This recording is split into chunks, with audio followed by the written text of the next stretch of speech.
Welcome back to Celtics Are Here. My name is Josh McCafferty. We're bringing you the latest episode in our scouting mission series where we get to know Celtic's Champions League opponents a little bit better. We're recording on the morning after Celtic's League Cup semi-final victory over Aberdeen, a very good victory for the Celts. To tell us a bit more about RB Leipzig, Celtic's opponents on Tuesday evening in the Champions League.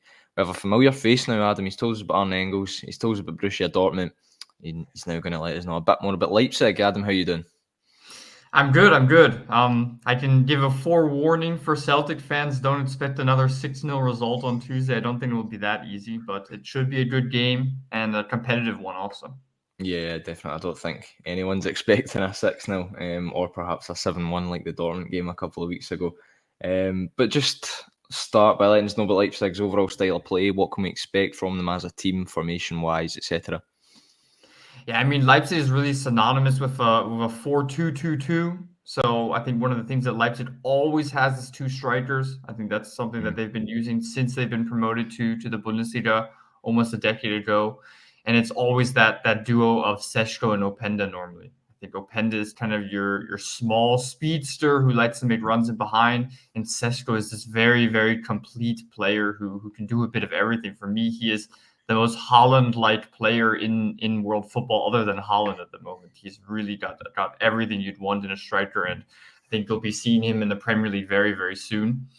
And then otherwise, what Leipzig has been really, really strong at this season is defensively. Up until the Dortmund defeat on Saturday, they had conceded 3 goals in 8 games in the Bundesliga. So it was a really remarkable defensive record, and more generally, their Bundesliga record was spectacular. It was their best ever start to a season. It was their best defensive record that they'd ever started a season. So domestically, it's been a really good campaign despite the defeat against Dortmund. But in the Champions League, they have a lot of ground to cover. They've lost their first 3 matches, and those have obviously been difficult. They went up against Atletico and Juventus, and then in the last weekend, they went up against Liverpool. So on paper, all matches where you would say it's difficult to take victories for Leipzig, they're still kind of one of these clubs that are vying to be part of Europe's elite, but are still a little bit behind in that second category. But that really puts the onus on them also to take 3 points from this match against Celtic. So for Leipzig, it's really about a win or nothing. I think that if this game is tight in the final 10 minutes, I think that Leipzig will really push everything forward looking for all 3 points. Yeah, definitely. They'll be desperate to win this one, having not even got any points so far. I just wanted to ask you touched on the defensive side of their game. Doing some research last night, because he did 5 goals in 9 games, best defence in the Bundesliga still, which is quite an incredible record for them, even though they're 3 points behind Bayern Munich now. But how difficult will it be for Celtic to get in behind that Leipzig defence and kind of like to score some goals against them? Yeah, I mean, you think initially when you say, "Oh, remarkable defense," that this is some 5 at the back that just bunkers into their own bots. But I mean, it is still very much Red Bull football. They press collectively. They look to win balls high up the pitch, and they have real quality in these phases of basically reducing chances for opponents rather than necessarily having elite defensive qualities that can really sniff out chances when it is around their penalty box. That's not to say though that they don't have clear elite quality. I mean, Leipzig have always been renowned for their center backs. You look at Ibrahim Konate, you look at Dayot Upamecano, and I think you have your next French youngster who's really, really talented in Castello Luqueba. Luqueba is an injury doubt, which is a big miss for Leipzig potentially, because I would argue he's been Leipzig's best player this season. So that would be a huge, huge miss if he isn't fit. And we saw on the weekend against Dortmund how different Leipzig are when they don't have him at center back. But they still have a very good side, of course. I mean, you have Willi Orban, a Hungarian international, who's a real leader in that defense. And more generally, you've had good signings come in over the summer, and a guy like Hertrude from Feyenoord, who's a top fullback and can also play as a center back, even in a back three. So, yeah, I would always say Leipzig have a very, very deep squad where even when guys like Luqueba and guys like Xavi Simons fall out, they have enough in reserve to come in and really perform even at this Champions League level. Yeah, I was just going to ask about Xavi Simons obviously missing the game out with a big injury at the moment. A lot of Celtic fans were excited when they found out he was injured and going to miss the game. How much of a miss will he be? Do you think he'll be much of a miss? Or obviously, like you say there, they've perhaps got the strength and depth to come on and replace him? Yeah, I mean, it's been a difficult season for Xavi Simons, to be honest. I think a lot of that had to do with the fact that he was at the Euros until very long. I believe Holland made it to the semifinals or quarterfinals, if I'm not mistaken. And more generally, he signed then again with Leipzig very late. Obviously, many will remember. I mean, Xavi Simons was on loan last season from PSG and then kind of returned to PSG in the summer as he was awaiting a next move. Would it be Bayern? Would it be somewhere in the Premier League? Would it be Leipzig again? And that really drew on until late August, where he basically arrived 4 to 5 days before their first match in the DFB Pokal. And I think even though he was there last season, you did see that he didn't look sharp in the first few weeks. You saw that he wasn't necessarily in a team setting for very long, but was doing a lot of private training instead to stay fit in those intermediate periods. And that kind of drew on through a lot of this early stretch of the season. It hasn't been his best campaign, but obviously he's a player who specifically on these European nights has the individual quality to change a game. And then when we look at who Leipzig have in reserve, a guy like Christoph Baumgartner is obviously a really talented player, exceptional when he plays for Austria. I would always say when he puts on the Austrian jersey, he's potentially the best attacking midfielder in the world. You can just look up his numbers. They're remarkable. But at Leipzig, it hasn't really clicked as much. And instead, I think a lot of the onus will be then on that front two of Sesko and Openda to really drag Leipzig through this one, and then hoping for maybe some more combative attacking midfielder performances to, rather than necessarily have the creative skills of Openda, then you have guys like Baumgartner, for example, who can do more against the ball to win those high ball wins and then get Leipzig's transitions going high up the pitch.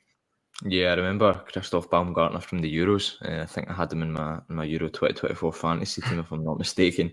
Anyway, the weaknesses of Leipzig's that Celtic can look to exploit in this game, obviously, you know a lot about Celtic's attackers, like sort of Maeda, who scored a hat-trick on Saturday. You've got Kyogo, Niklas Kuhn as well, who's playing very well. This will be against his former club, actually. He was with Leipzig for a short spell. Are there any weaknesses in that Leipzig team Celtic can look to exploit? Yeah, I think one weakness is on Leipzig's left side at the moment. They don't have another left back in the squad. Other than David Raum, and Raum's obviously injured at the moment until the winter break. So it's Benjamin Henrichs who's normally playing there at the moment. He's a right-footed player, and he's quite a good player, also a very versatile player. But you obviously see the difference when you have someone who's very comfortable in that position. So maybe channeling balls through him is something where you can get at. And like I said before, without Lukeba at center back, you have Leipzig's best player this season missing. He was exceptional throughout this Champions League campaign, despite the defeats. And Atletico Madrid, for example, had a remarkable performance. So that'll be a huge loss as well. And will also take a lot of athleticism out of that back line. A guy like Willi Orban, for example, is physically robust and very, very strong. But when you play those balls in behind, he can struggle. And with Celtic's really sprite and quite diminutive forwards, I think that can work quite well, looking for those release passes in behind the defense. Yeah, just on the Champions League, losing 2-1 to Atletico Madrid, 3-2 to Juventus, and then 1-0 to Liverpool. All those games they've lost by one goal. Do you think they've been unlucky in those matches? And how desperate will they be to kind of look and get points from this fixture at Celtic Park? Yeah, I think it's remarkable because when you watch those games, and I have watched all three games, you see that Leipzig really could have 9 points at this stage. I mean, for example, against Atletico, it was a very, very typical Atletico performance. Griezmann basically carried the side through the match, a very late goal to get the 2-1. And Leipzig had very good spells in that game where they could have put the game away before halftime. Then you look at the game against Juventus, which was probably the most frustrating of the lot. They played, I believe, over half an hour with a man advantage, took 2 leads throughout the game, and then somehow let all 3 points drop in the end. It was incredible to see them lose that game. I think it also shows a little bit about Leipzig, though, where you have these mentality problems throughout. Leipzig are a side who, they're still kind of this springboard for young players, and they're not necessarily this destination club where the players always have that feeling that we need to go out and win this game. It's about the collective success.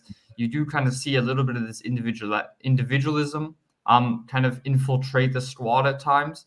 And I think that's something also when we talk about weaknesses for Celtic to exploit, that is a weakness that more generally cascades around RB Leipzig, but in general Red Bull football. I think that's something that, they don't always have that mentality to say, okay, it's do or die, and we play for the badge, and we play for the club, and we play for the fans. That's just not there. Yeah. And then the final game against Liverpool, I mean, very, very similar to the other two. They had very, very good spells. Liverpool played very, very transitionary and very, very reactive. I would say Leipzig dominated the game, but didn't put their chances away. I think that's also an element to mention for Openda. He's a very dynamic forward. He's very threatening. He's constantly having your center backs on their toes, but he cannot have one chance a game and score one goal. He needs 2, 3, 4 chances to put the ball away, and he's excellent at getting those chances. But if you can limit his opportunities in front of goal, he's not someone who's going to get through one time and then really kill you. Anyway, they lost to Dortmund yesterday, and Dortmund beat Celtic, of course. How do the teams compare, Leipzig and Dortmund? Any similarities between them, and how different of a game will this be for Celtic to the Dortmund game? Yeah, I think that the Dortmund game was special in the sense that Nuri Sahin really played. Nuri Sahin, of course, the Dortmund coach, played a very rigid system, a bit of back to the basics. I mean, those who have followed Dortmund, if you only watch that game against Celtic, you may come to the false illusion that Dortmund are this fantastic team at the moment who are amongst the best in the world. But Dortmund are really in a tricky period of their own. They of course had a collapse against Madrid in the Champions League. Then the following weekend they lost to Augsburg in the Bundesliga, Arne Engels' old club. And then they also got kicked out of the Dave Beber midweek. So Schein was really, really under pressure going into that game. And what we saw in the Celtic game, he likes to have a very fluid system. He likes to experiment with back threes at times. And in the Dortmund game against Leipzig, he really went back to the base and said, okay, we play a 4-1-4-1. Every man in his position, everybody playing in the right positions at all the right times. And we really just try and play kind of a simplistic game that limits errors. So that was kind of their key to success against Leipzig in that sense. I would say that Leipzig, when we compare them to the Dortmund that we saw against Celtic, that's better comparison because Leipzig also have a lot of these fluidities in attacking positions. I think you can remember, Bino Gittins and Adeyemi, those wingers who often came into the center to feed off DRC flick-ons against Celtic. So wingers who really look through the center of the pitch, and that's the same when we talked about when we talked about Leipzig's 4-2-2-2, right? So you have really these big central overloads. I think that's something that's going to really dictate this game. Who can dominate the middle of the pitch, and how easy Celtic are under the pressure that Leipzig exert. Will a guy like Madrid turn over the ball when pressed from two sides, or will he remain calm to kind of release play and then get Celtic moving forward? How do you think Celtic need to approach this game tactically? Obviously, speaking about the kind of similarities between Leipzig and Dortmund, and Celtic changed it up for the Atalanta game somewhat, obviously got an impressive point. How do you think they need to approach this one? Yeah, I think that Celtic, like I said before, I think Celtic need to also go into this knowing that Leipzig need a result and need 3 points, and also play with that a little bit. So I think something like, trying to actually stay pretty rigid defensively for the first 50, 60 minutes, where then Leipzig really need to push players forward. I mean, in a different situation, Leipzig would also maybe say, okay, a 0-0 or a 1-1 is a fine result here. But in Leipzig's situation, they need to go for a win. So I think for Celtic, it's about staying compact defensively, limiting errors throughout a lot of the early stages of the match, overplaying the Leipzig pressure, not trying to play through it at all times. And then when Leipzig really get a bit uneasy, when they get antsy about, needing 3 points, then you can start kind of also advancing play a bit more on your own side and looking to exploit gaps that will inevitably come for a side that, like I said, need a result in this match. Mm-hmm. Just how are Celtic being viewed in Germany after that Dortmund thrashing, obviously 7-1, but then they go on and get a point against Atalanta, the Europa League winners away, so quite a stark contrast in the results and the performances. So how are the German media viewing Celtic going into this game? Yeah, I think that the draw on Atalanta has less of a significance in German media than the thrashing against Dortmund, unfortunately. Yeah. I think that's how it is. I think you only see the matches that the public in Germany see. And in that sense, the only match we've seen from Celtic is that one. So I think even the and it's unfortunate, of course, because that's just how it is. I mean, it's similar in British media as well. But I think that even the 6-0 victory over Aberdeen won't even surface in the German media for this match. I think it's all going to be about that Dortmund fixture.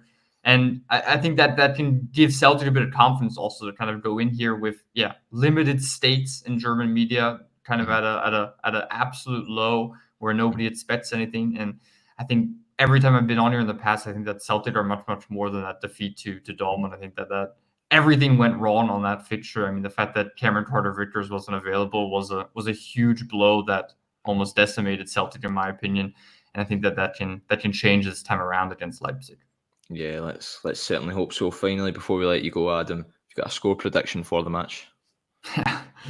I mean, last time I said a draw, and that was very, very far off. Yeah. I think I'm gonna go for a tight match here, but I will go for a Leipzig victory. I think I'm gonna go for a 3-1 to Leipzig with almost like I said, I think Leipzig will take an early lead, then Celtic will peg them back, and then I think that in the final 15-20 minutes, I think Leipzig will push everything forward. And I think then Leipzig will find that goal to give them their first victory of the Champions League season.